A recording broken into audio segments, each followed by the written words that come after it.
Di dalam perkara pidana itu bukti-bukti harus lebih terang daripada cahaya. Oleh karena itu, dalam konteks perkara pidana, hakim lebih baik tidak menghukum orang yang bersalah daripada dia menghukum orang yang tidak bersalah. Bahwa Jessica itu tidak pantas untuk mendapatkan hukuman. Tidak mesti yang namanya setiap perkara itu harus ada direct evidence. Direct evidence itu bahasa awamnya mengatakan, saya lihat loh dengan mata kepala sendiri. Itu direct evidence. Itu direct evidence. Ya. Okay. Biasanya disebut dengan istilah eyewitness, saksi mata. Iya, saksi mata. Tapi itu kan tidak ada ya? Tidak ada. Tapi bukan berarti tidak ada kasus pidana. Karena kausalitasnya sudah terjawab. Mirna mati. Mati karena apa? Meminum kopi. Mengapa minum kopi Mirna mati? Karena di dalamnya ada cyanida. Alat bukti itu harus lebih terang dari terang cahaya tuh. Ya, kenapa tidak dipakai itu? Ya, mungkin para ahli hukum bisa melihat inilah banyak sekali sudut pandang yang berbeda dari antar ahli hukum. Tapi satu hal saja saya ingin katakan di sini. Kalau ternyata ini clue ya. Kalau ternyata penyebab mati itu bukan karena racun, siapa yang akan bertanggung jawab? Kurang lebih itu aja. Jadi saya nggak tahu mau bukti apa lagi. Saya siap untuk tantang debat.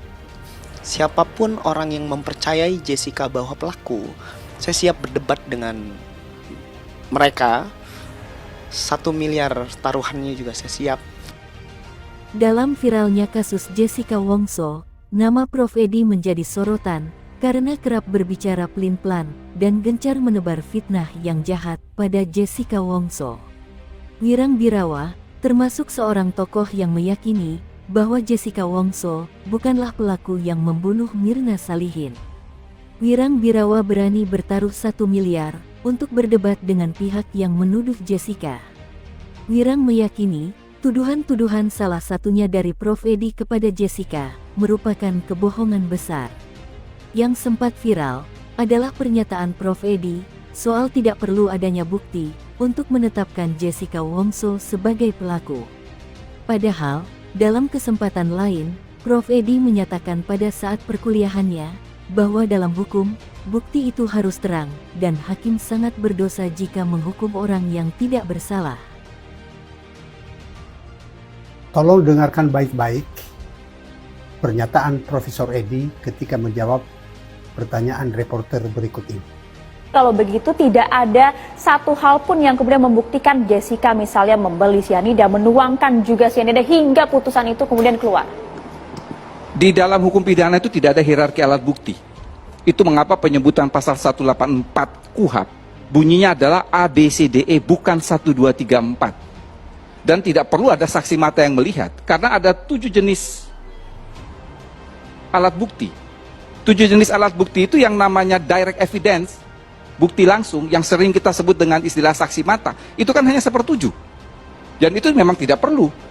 Nah, dalam perkara Jessica, Profesor Edi memegang teguh pendirian bahwa putusan pengadilan atau putusan majelis hakim cukup dengan didasarkan pada keyakinan hakim.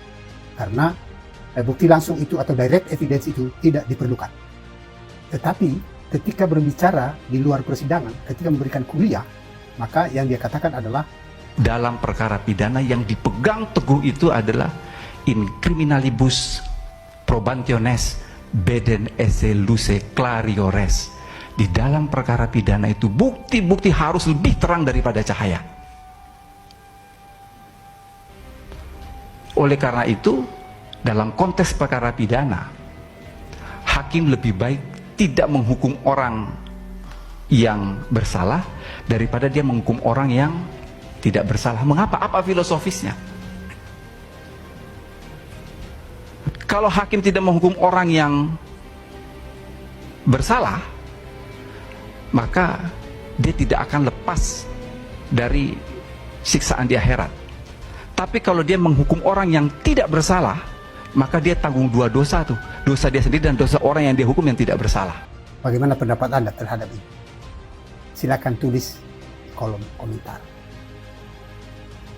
Artinya kan kita tahu nih bahwa sekarang tingkat kepercayaan publik terhadap hukum di negeri kita ini sangat menurun. Tapi dengan banyaknya kasus-kasus besar kemarin, sudah ada penindakan-penindakan yang dilakukan sehingga banyak para pejabat yang tidak disangka-sangka tumbang juga tuh. Nah, ini juga satu momentum besar untuk para yang memiliki wewenang itu coba melihat sedikit lah. Ini kasus besar loh. Ya. Pertanyaan saya satu saja. Kalau betul Jessica adalah pelakunya, saya akan berbicara dengan kapasitas saya. Mungkin tidak Tuhan membuat ini semua muncul naik ke permukaan. Ya, jawabannya pasti orang bilang tidak mungkin. Itu artinya ada hal-hal yang harus dibuka kembali nih kasus. Ini ada tembok raksasa yang kuat yang harus dirobohkan nih. Ini butuh pemimpin yang bijaksana, yang memiliki hati yang mulia, penuh keadilan ya, yang bisa membuka kasus ini kembali. Gua ngerasa malu ketika gua tahu ternyata di Indonesia ini gua punya seorang Wamenkumham, seorang profesor ya kan, S3, tapi orangnya seperti itu gitu loh. Membangun sebuah fitnah besar, menyampaikan fakta-fakta yang tidak real gitu, mengeluarkan statement-statement yang di luar dari konteks, menyampaikan sesuatu hal dengan tegas padahal itu tidak ada sebenarnya, tapi dibikin seolah-olah wah itu emang bener kayak gitu. Kenapa bisa seperti itu? Itu sebuah pertanyaan.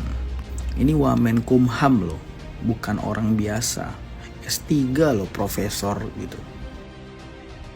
Prof. Edi dianggap blunder karena sangat terlihat bahwa dirinya sebagai saksi ahli turut melakukan fitnah dan kriminalisasi terhadap Jessica Wongso. Sudah jelas dan juga diakui oleh Prof. Edi bahwa kasus Jessica ini sama sekali tidak ada bukti langsung yang menunjukkan bahwa Jessica menaruh sianida dalam kopi Mirna.